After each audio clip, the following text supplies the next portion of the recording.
Mars. A cold, unforgiving red desert.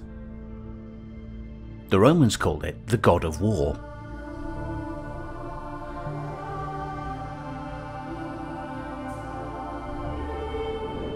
Because it has a thin, almost airless atmosphere, and because of the iron oxide chemicals in its soil, giving it its reddish hue, the fourth rock from the Sun has often been called red and dead.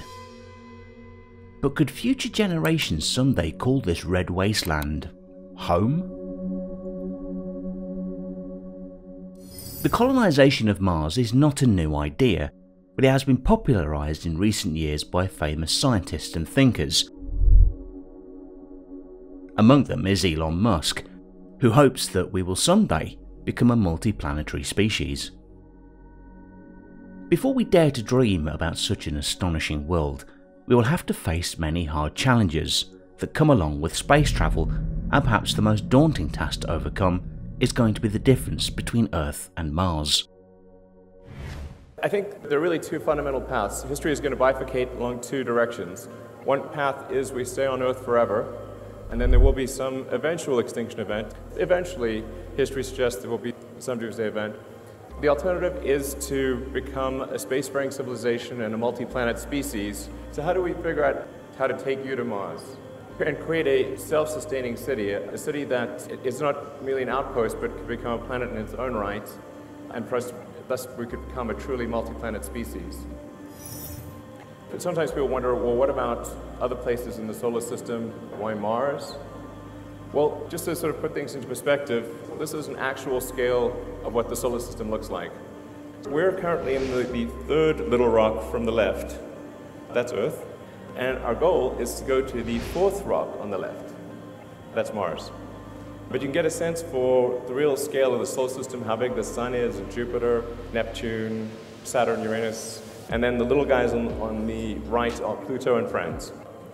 So our options for becoming a multi-planet species within our solar system are limited. In terms of nearby options, we've got Venus, but Venus is a high-pressure, hot acid bath. So that would be a tricky one. So it's really difficult to make things work on Venus. Mercury is also way too close to the Sun. You could go potentially on one of the moons of Jupiter or Saturn, but those are quite far out, much further from the Sun, a lot harder to get to. It really leaves us with one option if we want to become a multi-planet civilization, and that's Mars.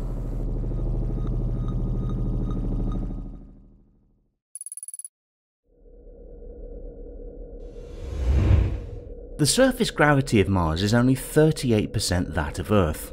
The Mars Gravity Biosatellite, a project initiated as a competition between universities in 2001 by the Mars Society, aimed to build a spacecraft concept to study the effects of Mars-level gravity on mammals. However, the project was cancelled due to lack of funding. Although microgravity is known to cause health problems such as muscle loss and bone demineralization, it remains unknown if Martian gravity would have a similar effect.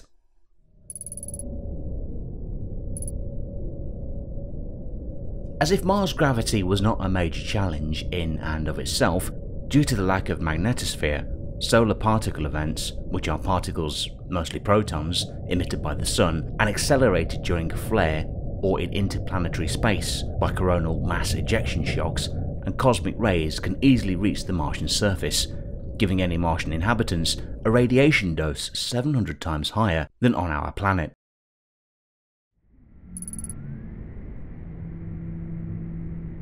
Atmospheric pressure on Mars is far below the Armstrong limit, at which people can survive without pressure suits. The Armstrong limit is a measure of altitude above which atmospheric pressure is sufficiently low that water boils at the normal temperature of the human body. Since terraforming Mars cannot be expected as a near-term solution, habitable structures on Mars, like domes, would need to be constructed with pressure vessels similar to spacecraft, capable of containing a pressure between 30 and 100 kilopascals. The atmosphere is also toxic, as most of it consists of carbon dioxide. Because of the thin atmosphere, the temperature difference between day and night is much larger than on Earth, about 70 degrees centigrade in difference. In winter, near the poles, temperatures can get down to minus 125 degrees Celsius, while a summer day on Mars may get up to 20 degrees Celsius. The thin atmosphere does not filter out ultraviolet sunlight either, which causes instability in the molecular bonds between atoms. But despite these challenges, Elon Musk is determined on the quest for us to become a multi-planetary species, and perhaps Mars will have a population of 1 million people by 2050 if all goes according to plan.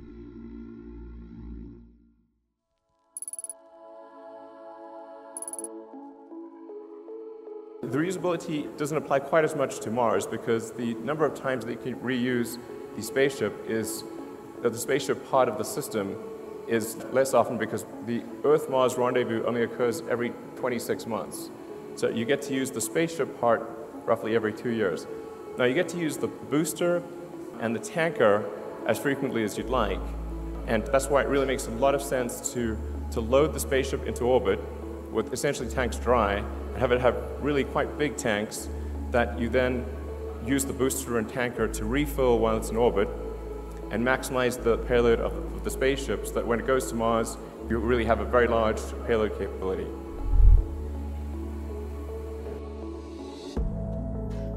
The SpaceX Starship system is a fully reusable, two-stage-to-orbit super heavy lift launch vehicle under development by SpaceX.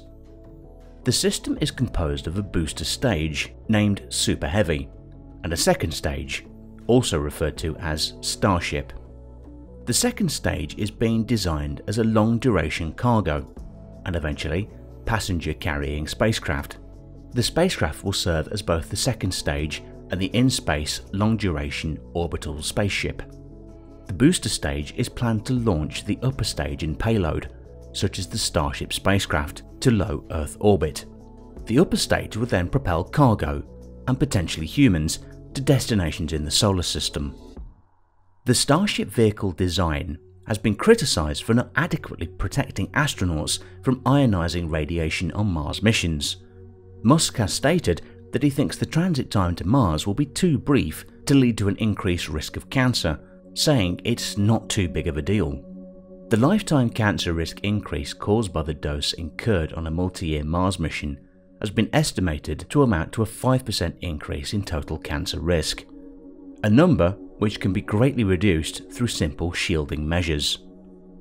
In 2017, SpaceX mentioned the theoretical possibility of using Starship to carry passengers on suborbital flights between 2 points on Earth.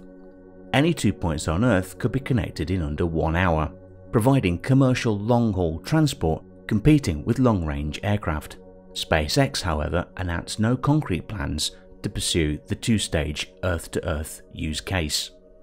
In 2019, Elon Musk talked about the idea of using single-stage Starship to travel up to 10,000 kilometers on Earth-to-Earth flights at speeds approaching 25,000 kilometers an hour.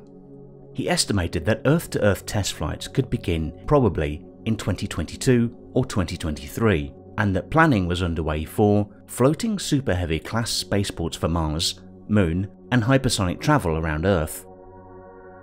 He foresees a future where millions of people would move to the Mars system and establish a self-sustaining civilization, terraforming the planet into an Earth-like world with a sustainable atmosphere and ecosystem.